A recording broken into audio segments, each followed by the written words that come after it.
Operation Serpentine is the first PvE raid available in Delta Force Operations, giving you the chance to earn some amazing rewards and also containing a bunch of secret areas that you can access to get yourself some free skins. My name's Ben from the Beard Guys, and today I'm going to run through all the essential info you need to know about how this operation mode works, some tips and tricks to make it a lot easier and quicker, and of course exactly how to get your hands on all of the secret crates located around the map. If you enjoy the video, then drop a like and a sub to let me know, and let's jump straight into it. Operation Serpentine is a PvE map that can be played through Delta Force Operations, either solo or with a group of up to 3 players. You get 3 tokens to play it each day, giving you 3 full runs. Once you've used these tokens, you won't be able to play it again until they reset the next day. It's worth noting that these tokens don't get used up if you fail the run, they only count if you fully complete it, so you can fail on it as much as you want in a day. When you play Serpentine, you'll take whatever you've got equipped in your stash like a normal operation, but you'll keep everything that you take in. You can't lose anything, you don't use up durability on things, you don't use ammo. So if you take in med kits, if you take in repair kits, if you take in hundreds of ammo, use all of that, you'll come out with exactly what you started with. So with that in mind, it's worth taking in some pretty good gear. You might as well chuck on whatever the best armor you have is, and a good gun. And I recommend taking armor repair kits as well, and potentially med kits. Personally, I like playing a Stinger so I can self-heal, so I don't really bother with medkits. I think Stinger's probably the best bet for an operator to use. Both of the heals for yourself and your team, and also the smokes can be really useful as well. On top of that, you don't actually need to take a lot of ammo in. It does tell you off if you take less than 800 rounds of ammunition in. Unless you want to take gold ammo in, you can actually just get loads of purple ammo for free in the map itself. You can't extract with this, you don't get to keep it.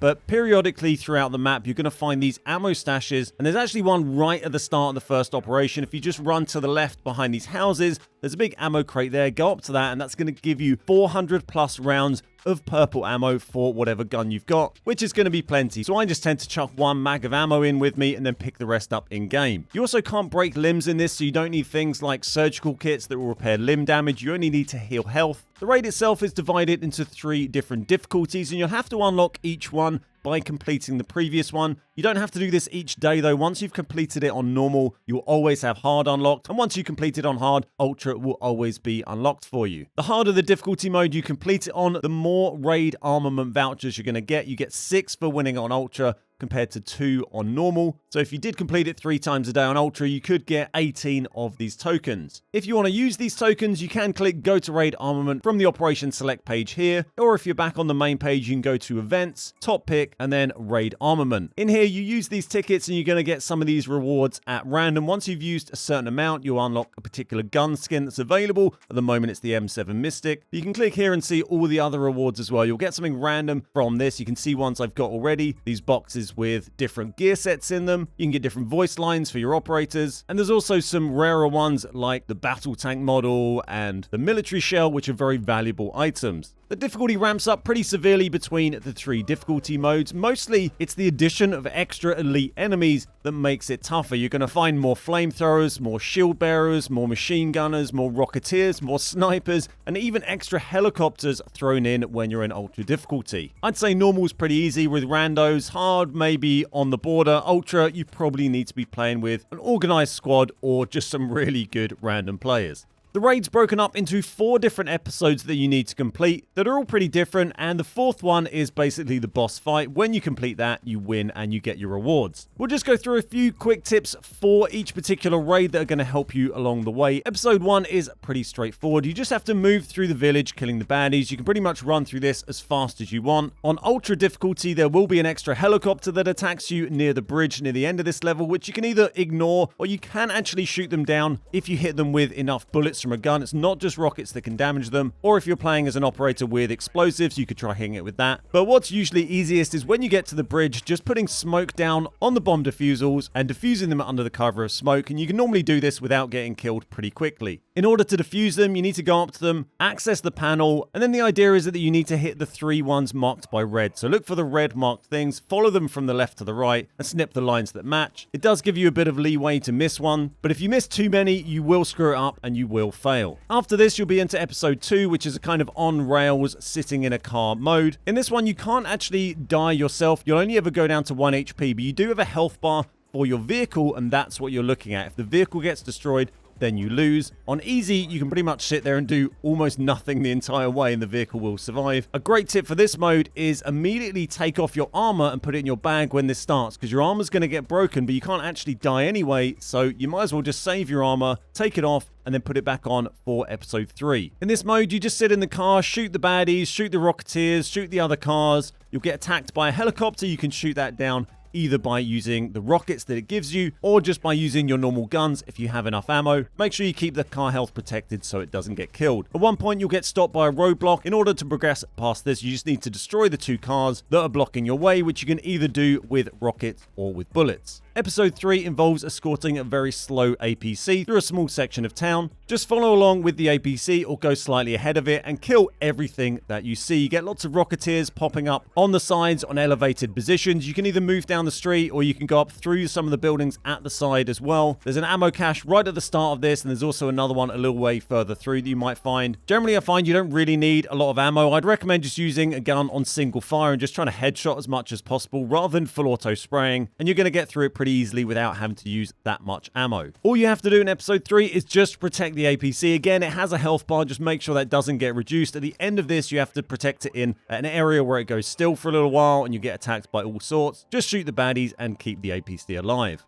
Episode 4 is the boss fight, where you fight against a giant tank. This will go round in circles around this little arena, and once it's taken a certain amount of damage and it's got quite low, it will actually go right into the middle of the arena there, ready to get killed. In order to destroy this, you have to run around, kill the Rocketeers, and pick up their rockets. You also get supply drops that drop, so you'll find rockets just laying around. Run around, pick some rockets up, and shoot the tank. It gets pretty intense, especially on the harder difficulty modes. You get a lot of snipers, Rocketeers, all sorts of guys spawning in that can kill you pretty quick, all whilst the tank is trying to shoot you. Make sure you shoot the tank in the side or rear. It will take loads more damage. If you shoot it in the front where its armor's strongest, then it will take about a third as much damage, but side and rear shots will do a good chunk of damage. And it will take around 12 rocket hits to the side or rear to destroy it. You can carry a bunch of rockets, so you can run around and gather quite a few and then hit it. And you can also damage the tank by hitting it with other explosives. If you're playing as an operator with grenades, something like that, or a rocket, and you hit it, it will take damage from that as well. We found it's best to run around as a group, kind of on the opposite side from the tank, just so you can take down the normal enemies very quickly, gather up a load of rockets, and then just run in and blitz the tank from behind and the side. If you start getting strung out and spread out, it can get pretty overwhelming when you're on hard or ultra trying to deal with the snipers and all those guys at the same time as the tank.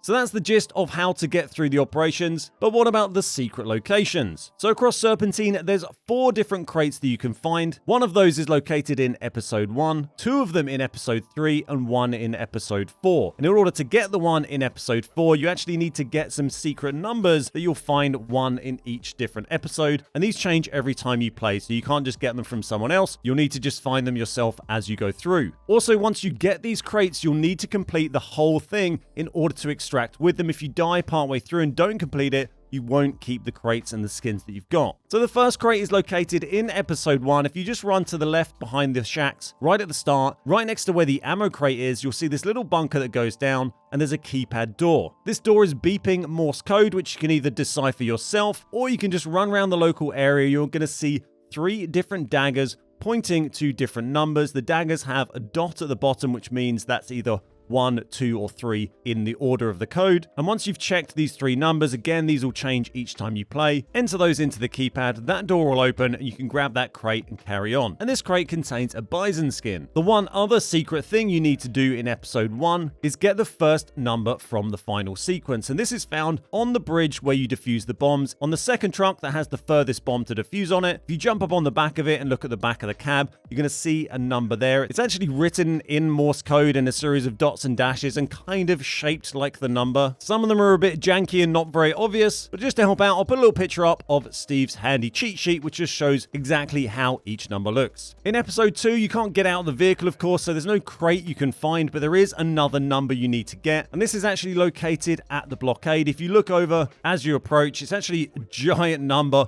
on this bit of wall here. If your teammates blow up the vehicles very quickly, it might be hard to get, so have a look at that early on, particularly if you've got a scope, and make sure you make a note of that number as you go through. Episode 3 contains 2 secret crates and a secret number. The first crate is located outside where you very first start. You've got the ammo crate, but before you go through the big gates, if you go to the right, there's a minefield And in the middle of that minefield is the second crate you're going to find. In order to get into the minefield, move along to where you can see this tree here with the mine sign directly in front of it, and try and follow this exact path that I'm taking here. There's loads of mines in here. If you take a different path, you're very likely to step on them. If you do step on one, if you're on full health, you can tank it, and your armor will reduce the damage as well. So you can actually tank some of these, and you can heal up and keep going. So you can kind of brute force it if you're the medic, but it's a lot easier if you don't step on the mines in the first place. So if you can manage it, follow this route. You'll see that we managed to make it in here without having to jump over or shimmy past any mines. But if you go off-piste here, there's plenty around to blow you up. Once you follow this through, you'll find a crate on the floor, and this contains the second skin, the QSZ-92G gun skin.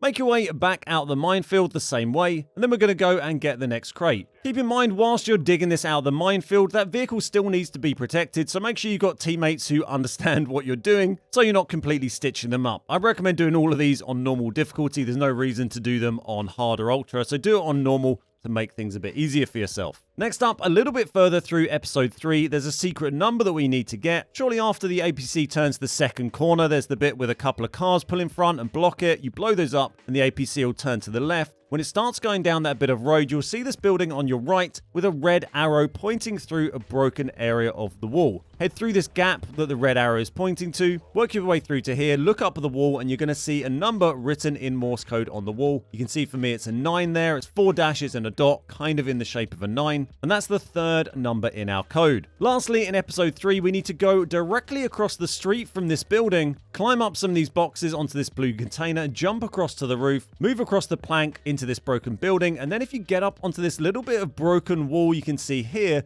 you can jump across onto this bit of concrete, and you're going to find another crate just sitting up here. In here, you're going to find an S12K skin, and that's the last thing we need from episode 3. So finish up this episode, and then the final things you're going to need in episode 4 when we load into the boss battle. If you immediately turn around once the cutscene finishes playing, in the room that you start in, you're going to see the final number written on the wall directly behind you. You can see here we got 4 dots and a dash, so we got number 4. So now we know that the code we need is 4194. We saw a 4 in episode 1, a 1 in episode 2, a 9 in episode 3, and then the 4 we've got here. And in order to use this code, we need to go to the opposite side of the map, the northeast corner. So if you move out of this building and head directly to the opposite side of the map and slightly to the right, you're going to find this little nook here that has an ammo crate in it, and it also has a keypad door. Pop that code that you found on your playthrough into the keypad. For me, as I said, 4194. That's going to open up, and in here you're going to find another crate to pick up. This crate containing the final skin you can get here, the final secret skin, the Rising Storm Vector. Then all you have to do is make sure you beat the final boss, blow up the tank, and extract with those crates, and you're going to get all of those skins. You should be able to do them all in one run as well, so you can get it done pretty easy. So that's everything for today. Hopefully you found that useful. If you did, then drop a like and a sub, and check out some of my other Delta Force tips and guide videos. Thanks so much for watching. My name's Ben, we are the Beard Guys, and I'll see you next time.